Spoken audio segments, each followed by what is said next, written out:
Sabda Pandita Ratu.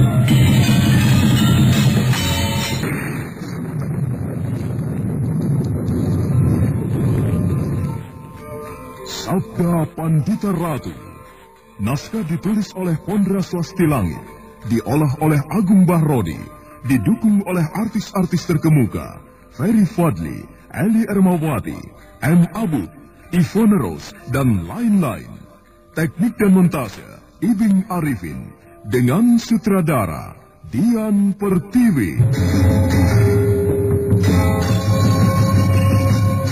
Sabda Pandita Ratu.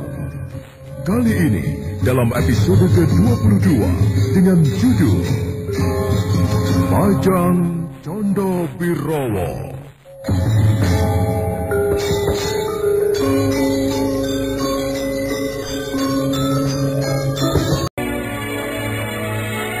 Sementara itu, bulan sepenggal bersinar terang di langit sebelah barat. Tanpa menarik perhatian siapapun, Brahmana Loh Gawe mendekati obor-obor yang dinyalakan, mengitari tepian padang karautan. Dada Brahmana Loh Gawe berdesir, menyaksikan obor itu dari dekat.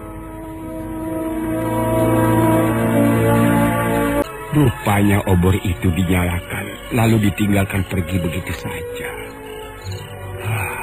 Apa maksudnya? Namun tidak seorang pun manusia yang tampak. Obor dengan bahan bakar minyak, jarak dan lemak itu bahkan ada yang mulai padam. Brahmana Loh Gawe terus menebarkan pandangan matanya ke segala penjuru. Akhirnya Brahmana Loh Gawe melihat seseorang yang berdiri termangu bagai tengah merenungi sesuatu. Oh, ada seseorang yang berdiri di sana. Siapa dia? Dengan tidak bermaksud menyembunyikan diri, Brahmana Loh Gawe mendatangi orang yang sedang berdiri itu. Semakin dekat, Brahmana Loh Gawe berdesir ketika merasa mengenali orang itu. Belum lagi Brahmana Loh Gawe mengucapkan sesuatu, orang itu telah menyapanya. Selamat malam, Bapak Loh Gawe. Rupanya kau Kisanak Gajah Wengker. Benar, Bapak Loh Gawe. Aku tidak menduga sama sekali akan berjumpa dengan Kisanak Putut Gajah Wengker di sini. Menunjukkan betapa sang penambahan Dwipayana di kaki Gunung Gangsir benar-benar orang yang sidik paningah, mengetahui apapun yang terjadi di belahan dunia ini, hingga mengutus Kisanak Putut Gajah Wengker untuk datang pula ke tempat ini. Bapak Loh Gawe sendiri juga orang yang sidik paningal, yang ketajaman mata hatinya bisa mengetahui bahwa akan terjadi sesuatu yang luar biasa di tempat ini. Namun yang tidak aku ketahui, permainan apakah sebenarnya yang sedang dipersiapkan oleh sang Panembahan melalui tangan Ki Putut dengan nyala obor-obor itu? Bulan sepenggal di langit itu bersinar dengan terang. Bintang-bintang tidak kalah bercahaya bertaburan, membuat langit serba gemerlap. Bersepakat menerangi lebatnya padang karautan. Sekian saat lamanya, Putut Gajah Wengker tidak berbicara apapun. Belum juga menjawab pertanyaan yang dilontarkan oleh Brahmana Loh Gawe. Bagaimana Kisanak? Permainan apakah sebenarnya yang telah disiapkan oleh sang Panembahan melalui tangan Kisanak Putut Gajah Wengker ini? Karena sang Panembahan mempunyai pendapat yang mendasar, Bapak Loh Gawe. Pendapat mendasar apakah itu? Apa yang dilakukan oleh Sri Baginda Singasari itu harus dicegah. Oh, begitu. Jadi sang Panembahan Dwipayana berpendapat apa yang dilakukan oleh Tuanku Ken Arok itu harus dicegah. Ya, benar. Bagaimana dengan pendapat Bapak Loh Gawe sendiri? Atau mungkin tidak sependapat? Masalahnya, apakah sebenarnya yang dikehendaki Ken Arok itu dengan Mesubrata yang dilakukannya itu? Apakah Bapak Loh Gawe benar-benar tidak tahu? Ken Arok itu sedang berusaha untuk mengubah takdir yang akan menimpa dirinya. Ia dibayang-bayangi oleh rasa bersalah. Keliru, Bapak Loh Gawe. Sri Baginda tidak sedang dibayang-bayangi oleh rasa bersalah. akan tetapi berusaha menggagalkan kutukan yang dijatuhkan kepadanya. Meskipun mungkin untuk maksudnya itu mungkin harus berjatuhan korban-korban berikutnya. Demikiankah pendapat sang Panembahan? Benar. Sebuah pendapat yang menarik sekali. Rasanya ingin sekali aku memperbincangkannya. Adakah Bapak Panembahan itu hadir pula di tempat ini? Ataukah cukup dengan mengutus Kisanak Putut Gajah Wengker saja? Aku telah mendapat perintah untuk datang ke tempat ini. Namun, apakah sang Panembahan itu benar hadir di padang ilalang yang mengerikan ini? Ataukah tidak? Aku tidak tahu. Aku berharap semoga sang Panembahan sebenarnya telah berada di sekitar tempat ini. Bagai bersepakat, Brahmana Loh Gawe dan Putut Gajah Wengker tidak lagi bersuara. Pada arah yang menjadi perhatian mereka itu, nampak seseorang tengah berjalan menyibak lebatnya padang ilalang. Sesekali orang itu menggeram, menyeratkan kejengkelannya, melihat obor dinyalakan di mana-mana. Lebih-lebih karena orang itu tidak melihat seorang pun yang berada di dekat obor-obor itu. Orang itu adalah para Cigading. Orang-orang tidak tahu diri. Bodoh sekali. Jika apa yang dilakukan itu mengganggu apa yang sedang dilakukan oleh Tuanku Ken Arok, mereka bisa ditumpasnya. Sial. Mereka hanya membuat pekerjaan untukku saja. Beberapa saat para Cigading masih menebarkan tatapan matanya. Namun para Cigading tidak melihat siapapun kecuali obor-obor yang bertebaran dan suasana yang sunyi sepi. Brahmana Loh Gawe dan Putut Gajah Wengker melihat para Cigading memungut sebuah obor di dekatnya, lalu obor itu dimatikan. Para Cigading kemudian bergerak lagi, memungut lagi sebuah obor yang lain, dan obor itu pun dipadamkan pula. Bapak mengenal orang itu. Orang itu bernama Para Cigading. Benar. Ia bernama Para Cigading. Salah seorang murid perguruan pesanggaran yang berkhianat. Ia menguasai sebuah ajian yang langka, yaitu Panglimunan. Dengan lindungan ajian itu, orang itu bisa menghilang. Dan dengan cara itu pula, ia menyusup masuk di istana. Itu masih belum seberapa Kisanak Putut Gajah Wengker. Yang aku tidak habis mengerti, justru mengapa Sri Baginda menerimanya di sampingnya. Ia tentu jenis orang yang pintar mengambil hati, Bapak. Lihat, Bapak. Para Cigading itu telah memadamkan beberapa buah obor lagi.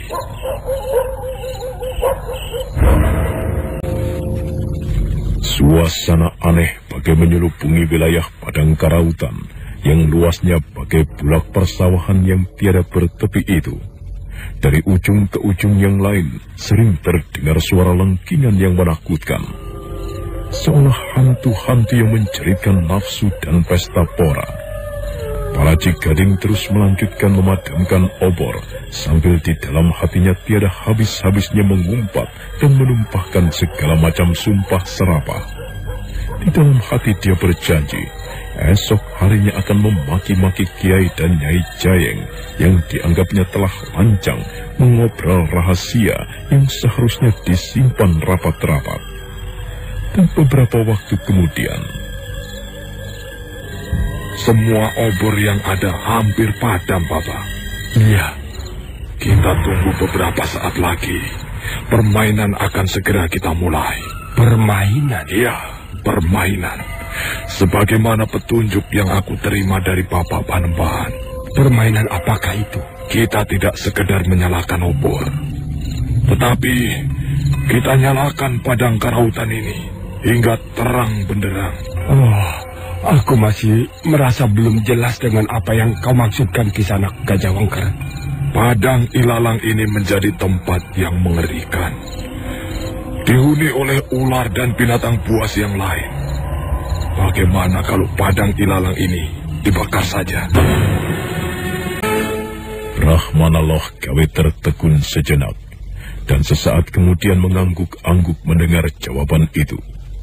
Bahkan setelah mencerna beberapa saat lamanya, sebuah senyuman menyungking di sudut bibirnya.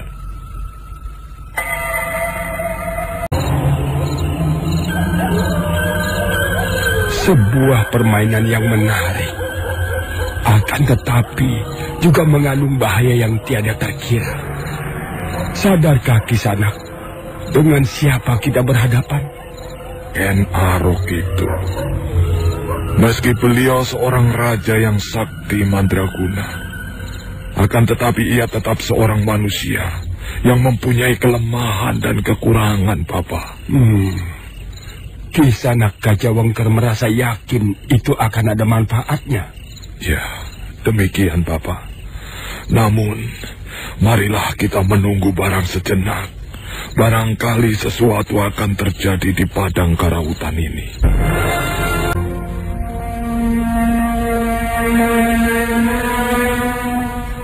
Keheningan yang amat sangat kembali menyeruak.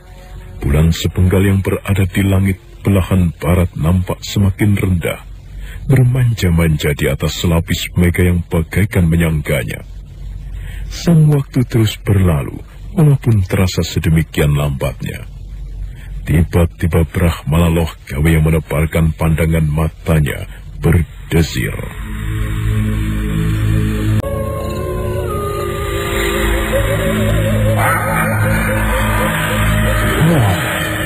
Pemuda itu mulai mengaum. Barangkali bahkan akan bertilikrama, Bapak Logawe. Ya, seperti Kresna dalam kisah Padmanabha Dutta.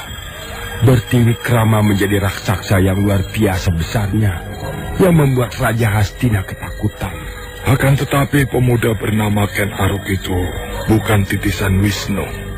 Adakah sang Panembahan menengarai sebagai titisan Brahma? Atau putra Brahma yang diturunkan ke bumi? Sang Panembahan tidak pernah berbicara soal itu.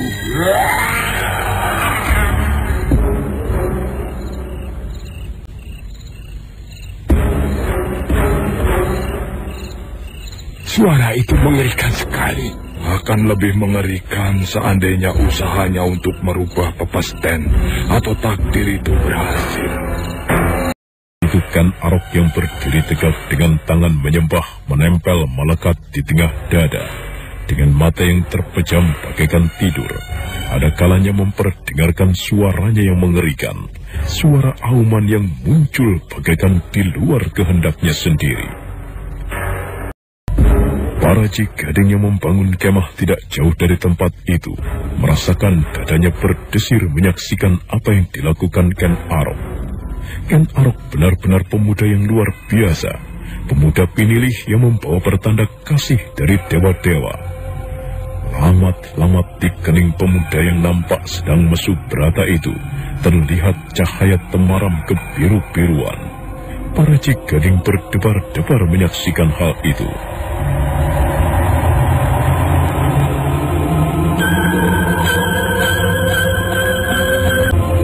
Luar biasa. Rasanya di sepanjang hidupku, baru kali ini aku melihat kejadian yang seperti ini. Ken Arok benar-benar, ya, orang yang luar biasa. Tidak salah jika aku bisa menempatkan diri di sebelahnya. Dan itulah sasaran yang harus berhasil aku dapatkan di kelak kemudian hari, sebagai usahaku untuk mendampingi Ken Umang.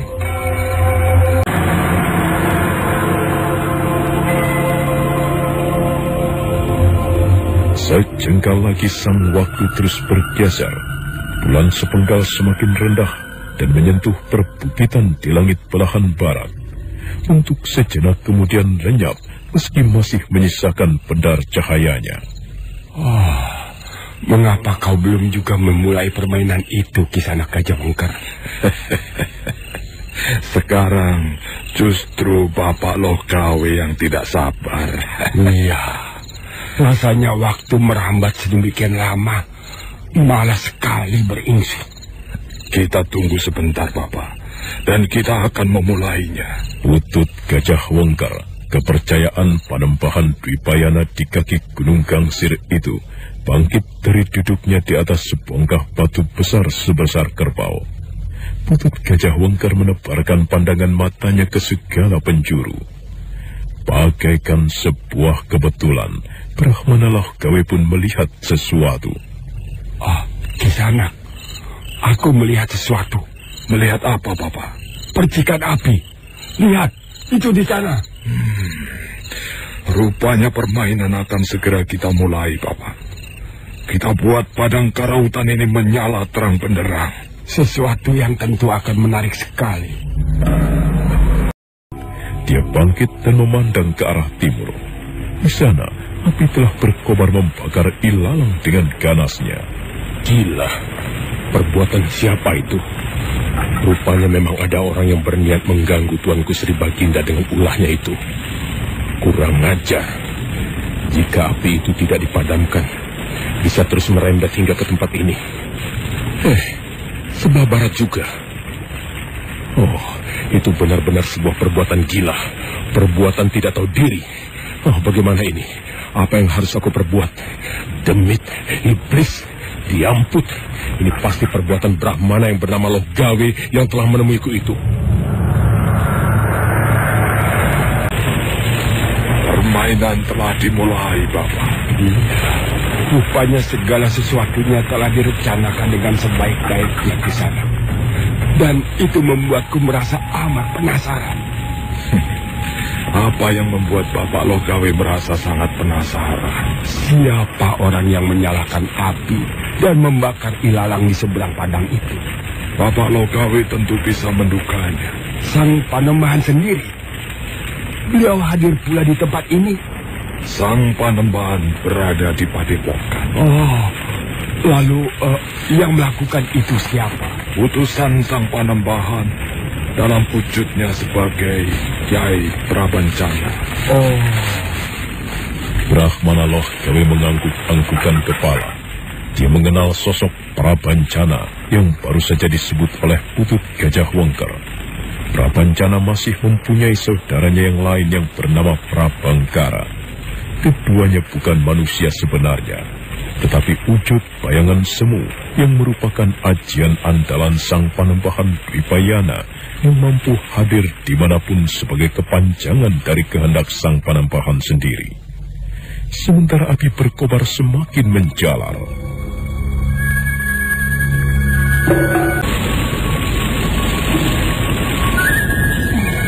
Bagaimana Kakang Jaya? Terjadi kebakaran yang hebat, Nyai. Padang ilalang itu terbakar. Lalu bagaimana, Kakang? Kita harus segera pergi dari tempat ini. Kita harus minggat, Nyai. Jika Sri Baginda yang sedang mesyu berada di padang karautan itu sampai murka, kita bisa ditumpasnya. Kita harus pergi. Lalu kita pergi kemana? Kemanapun. Kemanapun itu kemana, Kakang? Kemanapun asal selamat, Nyai. Padang karautan terbakar. Padahal padang itu dihuni oleh ular-ular. Binatang-binatang berbahaya dan berbisa itu akan berhamburan. Kita harus pergi cepat, Nyai. Kita berkemas. Segera kita tinggalkan tempat ini. Iya, Kakang.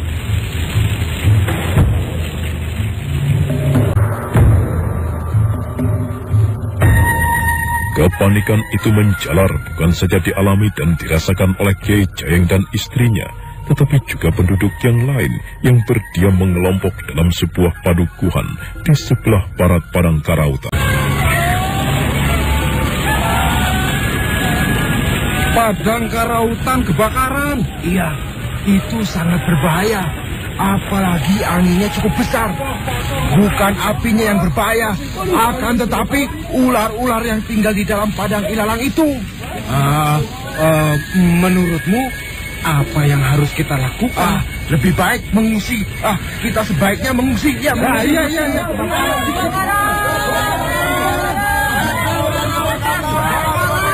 Mengungsi!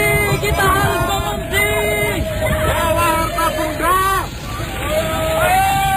Ayo! Kita harus pergi dari tempat ini!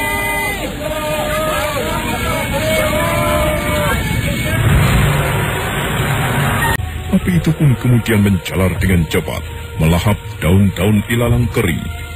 Api tidak hanya muncul dari arah barat dan timur, tetapi juga dari arah selatan dan utara.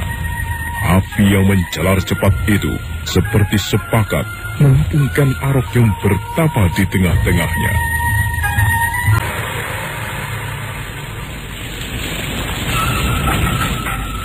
Perbuatan gila. Siapapun mereka yang melakukan itu benar-benar orang gila. Aku harus menemukannya. Aku harus menemukan orang yang bermain-main dengan api itu. Hop! Yeah!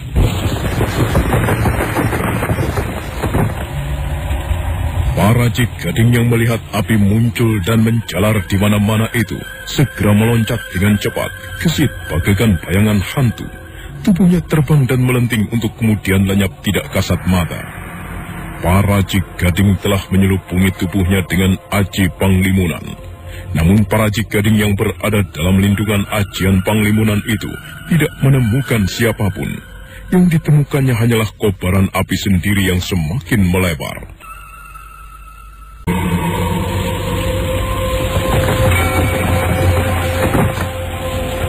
Sial, kemana dia? Kemana orang itu yang telah menimbulkan kebakaran ini? Demit, dia tentu bersembunyi di antara semak belukar, di antara tingginya padang ilalang itu. Sangat sukar untuk menemukannya. Tetapi aku akan terus menjelajahi sekitar tempat ini sampai aku temukan sikap parat laknat itu.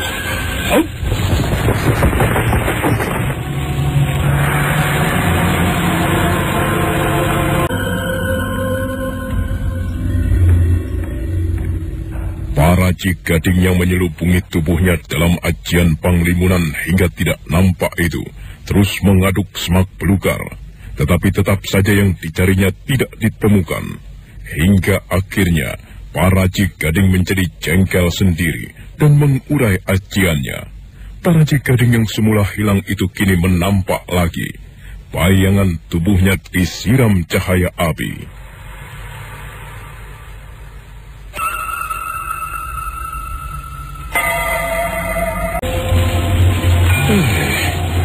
Siapapun dia. Ya. Hei, siapapun kau yang telah membakar padang karautan, keluarlah! Ayo, keluarlah! Jangan berbuat seperti seorang pengecut! Nampaklah dan temui aku di sini! Ayo, nampaklah! Ayo! Nampaklah kau! Nampaklah! Jangan bersembunyi seperti perempuan tinjungan! Datanglah kemari dan temui aku! Dia memanggilmu Kisanak Putut Gajah Wengker. Biar saja Bapak Logawi. Kita tidak perlu melayani. Dia akan terus berteriak-teriak. Biar saja. Apa keberatan kita? Pengecut! Pengecut! Benar-benar sejenis pengecut yang tidak tahu malu kau! Aku tahu kau bersembunyi di balik ilalang. Mengapa kau tidak datang menemui aku, Ayo, keluarlah! Keluar kau! Menyenangkan sekali melihat orang berteriak-teriak itu, Bapak. Untuk beberapa saat lamanya, para Gading terus berteriak-teriak. Tetapi Putut Gajah Wengker, orang kepercayaan Panembahan Dwipayana dari Padepokan Dandang Kandaga yang ditemani Brahmana Lohgawe, tidak memperdulikannya. Hingga akhirnya, para Gading yang jengkel bergegas meninggalkan tempat itu. Para Gading merasa sakit sekali hatinya melihat api yang menjalar semakin lebar seolah mengepung padang karautan. Sementara itu, Ken Arok bagaikan tidak terusik sama sekali. Keheningan hatinya menjelajah entah kemana, seolah telah terpisah antara wadak dan jiwanya. Jiwa yang terpisah itu. Nah, saudara pendengar, bagaimanakah kisah selanjutnya? Ikutilah terus serial Sandiwara Radio, Sabda Pandita Ratu.